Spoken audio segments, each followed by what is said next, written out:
آلہ واصحابہ المتأدبین بالتقوی اما بعد فاعوذ باللہ من الشیطان الرجیم بسم اللہ الرحمن الرحیم ثانی اثنین اذ ہما فی الغار صدق اللہ العظیم ان اللہ وملائکتہ یصلون علی النبی یا ایہا الذین آمنوا صلوا علیہ وسلموا تسلیما۔ بآواز بلند محبت سے حضور کی ذات پہ درود و سلام کا نذرانہ پیش کریں۔ الصلاۃ والسلام علیک یا سیدی یا رسول اللہ وعلی آلک واصحابک یا سیدی یا حبیب اللہ۔ الصلاۃ والسلام علیک یا سیدی یا رحمۃ للعالمین وعلی آلک واصحابک یا سیدی یا خاتم النبیین۔ حمد و صلوات کے بعد شکر ہے اللہ رب العزت کا، جس نے اپنی توفیق خاص سے آپ کو اور مجھے اس پاکیزہ محفل میں حاضری کا شرف عطا کیا۔ میں مبارکباد پیش کرتا ہوں عزیزم عبد الرحمن جامی صاحب کو، جنہوں نے اس خوبصورت محفل کا اختتام کیا۔ اتنی خوبصورت بزم سجائی اور اس کو نسبت عاشق صادق ثناخوان رسول حضرت علامہ مولانا عالم باعمل حضرت خالد حسنین خالد رحمۃ اللہ علیہ آپ سے نسبت ہے۔ میں آیا تو مجھے بٹ صاحب نے بتایا کہ جو نسبت ہے وہ سیدہ کائنات سے ہے، موضوع وہ ہے، گفتگو اسی موضوع پہ کرنی ہے، سیدہ پاک کی بارگاہ میں نذرانہ عقیدت پیش کرنا ہے۔ تو اگر مجھے آنے سے پہلے بتا دیا جاتا تو یقیناً میں کچھ نہ کچھ ایک بار پھر دیکھ لیتا، اور میری عادت ہے کہ کسی بھی موضوع پہ میں بغیر تیاری کے گفتگو نہیں کرتا۔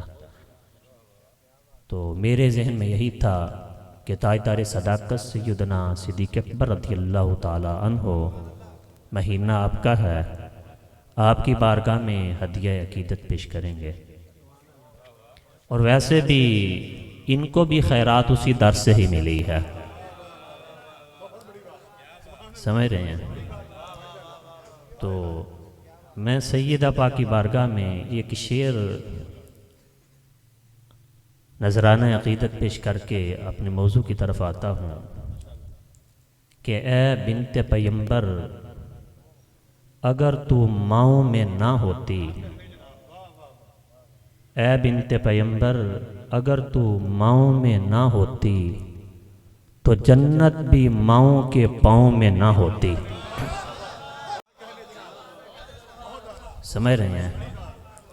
مجھے لگ رہا ہے کہ چند منٹ کی گفتگو ہے، آپ محبت سے سنیں گے کہ اے بنت پیمبر اگر تو ماؤں میں نہ ہوتی تو جنت کبھی ماؤں کے پاؤں میں نہ ہوتی، اور پھر جنت بھی ہر ماں کے قدموں کے نیچے نہیں ہے، جنت بھی ہر ماں کے قدموں کے نیچے نہیں، جنت صرف اسی ماں کے قدموں میں ہے جو ماں سیدہ کے قدموں میں ہے،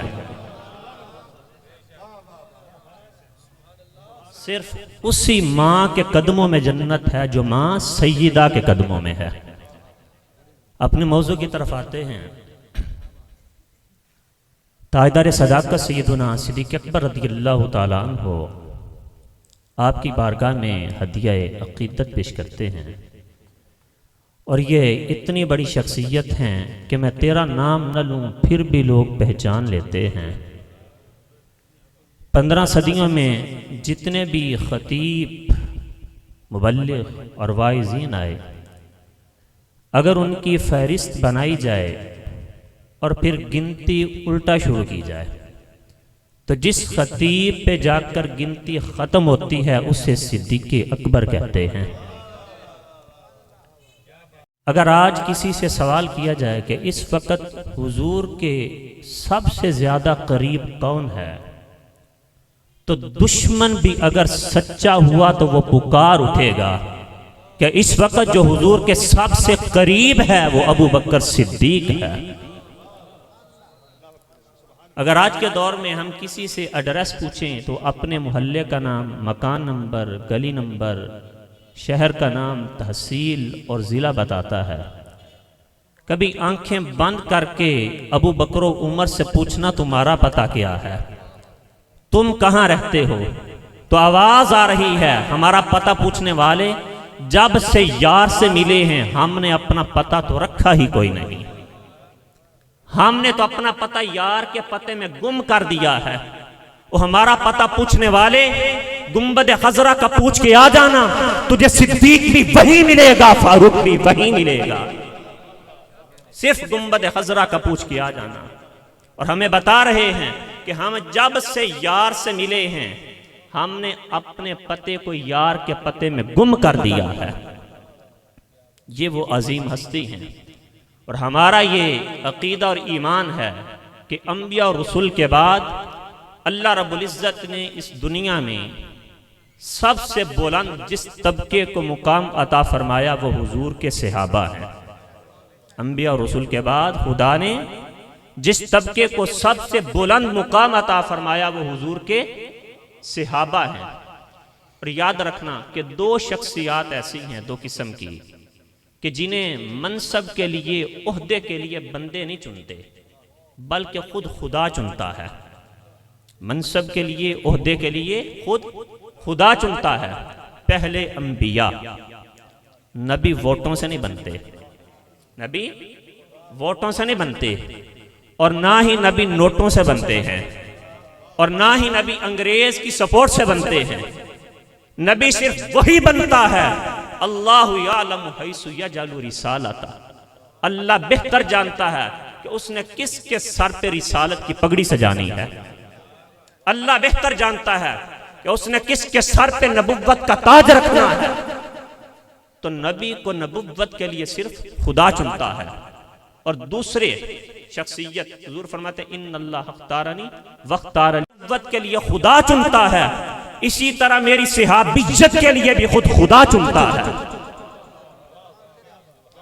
فرمایا میرے جتنے بھی صحابہ ہیں یہ سارے کے سارے خدا کے چنے ہوئے ہیں، ان کو میری سنگت کے لیے، میری یاری کے لیے، میری دوستی کے لیے خود خدا نے چنا ہے۔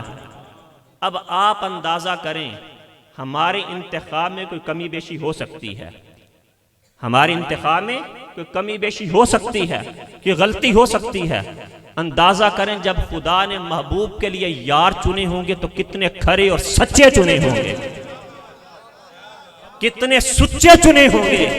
جب اس نے یار کے لیے ابو بکر کو چنا ہوگا، محبوب کے لیے عمر کو چنا ہوگا، عثمان و علی کو چنا ہوگا، تو کتنے کھرے اور سچے چنے ہیں۔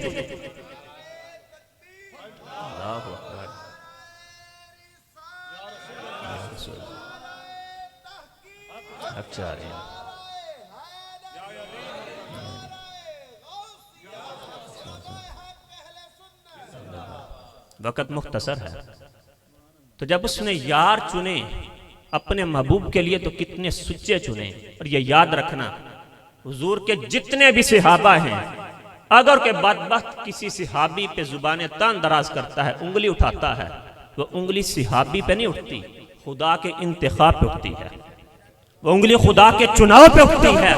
اس لیے فرمایا میرے کسی صحابی پہ بھی انگلی نہ اٹھانا، تان نہیں کرنا۔ اور خدا نے یہ اعلان کر دیا فَإِنْ آمَنُوا بِمِثْلِ مَا آمَنْتُمْ بِهِ فَقَدِ اهْتَدَوْا۔ فرمایا کہ ابو بکر، عمر، عثمان و علی، اے میرے محبوب کے صحابہ، تمہارے بعد آنے والے، قیامت تک آنے والے اگر تمہارے جیسے مومن بن جائیں، تمہیں ہدایت دینے والا خدا خود گارنٹی دیتا ہوں کہ وہ ہدایت پا گئے۔ کون؟ جو تمہارے جیسے مومن بن جائیں۔